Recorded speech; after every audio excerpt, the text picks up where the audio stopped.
એટલે ઘોડા સાંભળવામાં આટલી શાંતિ? એટલે હું આટલા શાંતિથી ભજન સાંભળો તો મનખો ન્યાલ થઈ જાય યાર.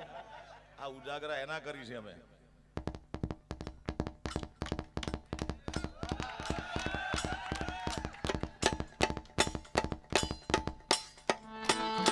ઘોડીલા ખેલે રમો વીર ઘોડીલા આજ ભેરવા ભાઈ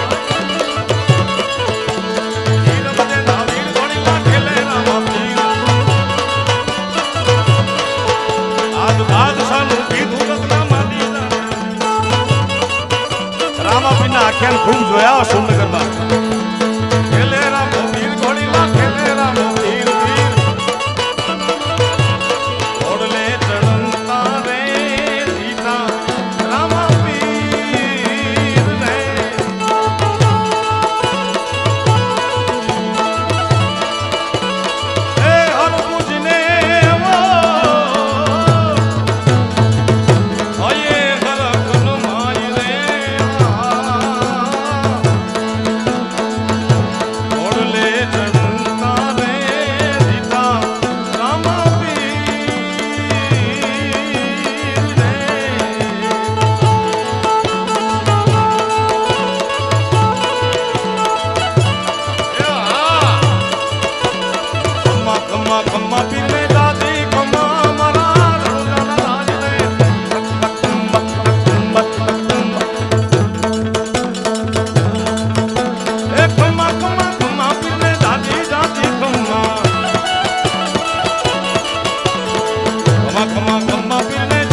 રામદેવજી મહારાજ.